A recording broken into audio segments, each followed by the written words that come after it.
we take another step in our journey today, our journey throughout Lent. And we hear in today's gospel of the story of the paralytic being healed.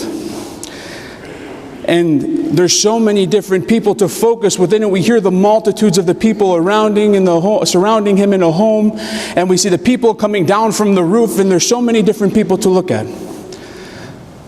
But to start off, I want to look at one group of people, and those are the Pharisees. And we see that they doubt Christ and his ability to forgive the sins of the paralytic.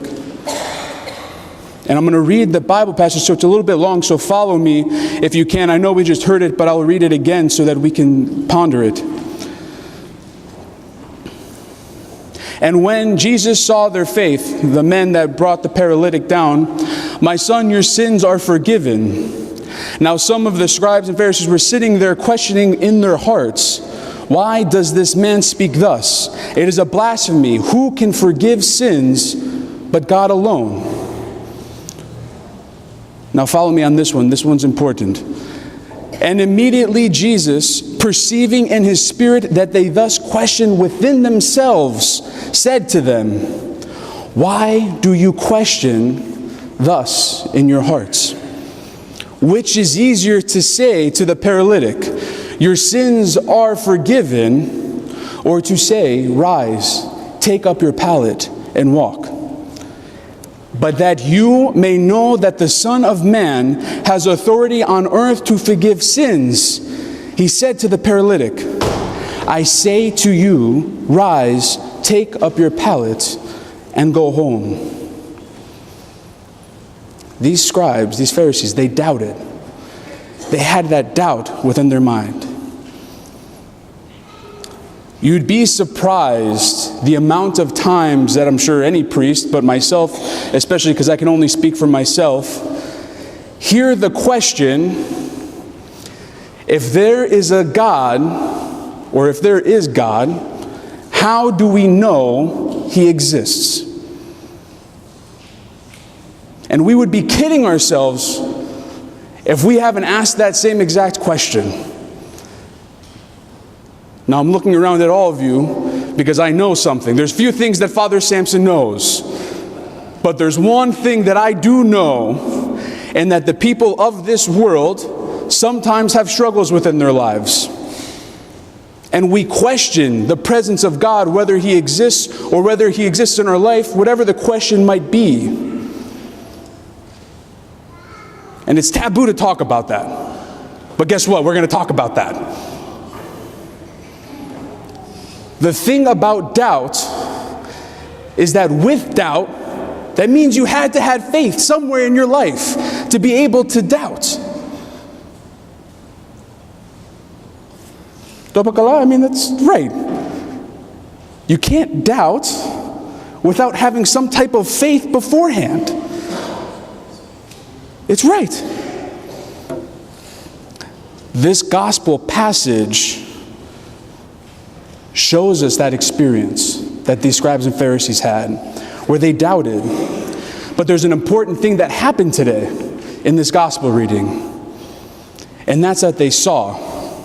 They saw the power of God before them. They saw that Christ was one of the Holy Trinity.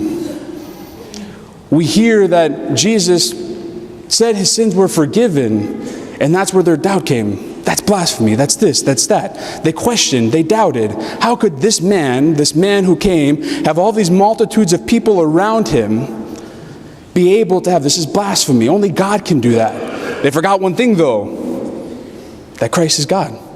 He's one of the Trinity. He has the authority to be able to not only forgive sins, but to heal.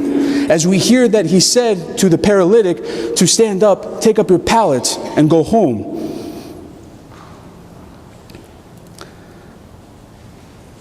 Sometimes it takes miracles, sometimes it takes little blessings here and there, whatever it might be, and that's what it takes for us to see God's presence in our own life.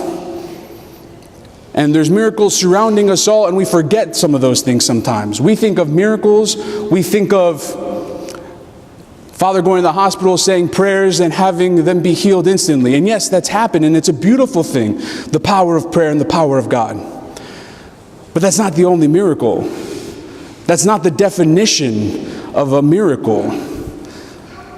Another definition of miracle is something that was shared with me while I was at the seminary from a dear friend of mine and priest, Father Nick Diandafilu. He said to me on one of our many plane rides together, today a miracle happened, and I'm afraid of heights. I don't know if you've known this or not, but Father Samson's afraid of heights. I'm up here and looking down, and it's all right.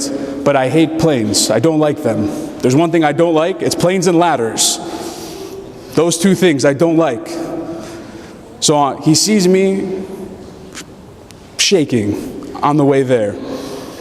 On the way back, though, I'm cool, calm, and collected. So he looks at me and goes, "Samson, a miracle happened today." I'm like, "Oh yeah, what's that? You got me on the plane? Yeah, I know a miracle happened. I got to go home, though. We're in California. We got to go home." And he was like, "No. On the way here, you were shaking. You were so nervous. And today, all of a sudden, you got over that fear. I don't know what it was, but that's a miracle." And I said, "Wow, that's an interesting definition of miracle." And then he was like, and then he defines it for me. Miracles are common things that are seen in an uncommon way. And I've made this definition before to some people here today. And I'm going to say it again. Miracles are common things that are seen in an uncommon way. Now, what does that mean? That means miracles aren't just the things that we hear, those stories where monks, priests, and so on go to hospitals and people who have all sorts of diseases, whatever they may be, instantly be healed, lepers, and so on. It also means that every single day that we have on this green earth is a miracle. It means the simple things in life are also miracles. The difference is, between those two definitions, is you have to open up your eyes. You have to see the miracle. You have to see the presence of God within your life. Because it might be small, it might be big, it might be the little things in life, it might be the larger things in life. But if you open up your eyes, you will see something. And that's the beauty of miracles. We need to have faith to be able to do this. And it's not doubting that gets us into trouble. It's the answer to that question that we ask ourselves. If there is a God, how does He exist in our lives? It's the answer to that question that gets us out of that trouble. So when we ask ourselves this, or we ever catch ourselves asking this, or we see people, one of our friends, our brothers, sisters, co-workers, whatever it is, say all of these things, these questions, the answer is simple. Open your eyes. There are miracles happening around you every day. Every day, every moment that goes around. So for the scribes today in today's gospel reading, they needed to see that he had the authority. The 4 men that brought the man who ripped the roof off of the building had that faith. They had that knowledge that Jesus is God and that He has the power to be able to heal this man, their friend. All they have to do is get to him. The other ones are completely surrounded by him, but it takes the 4 men from the roof to come down to then show to them this miracle. They had to see that because they did have doubt in their minds. And in the same way that we might doubt, as unfortunate as that is, we too have to open up our eyes to see, to believe.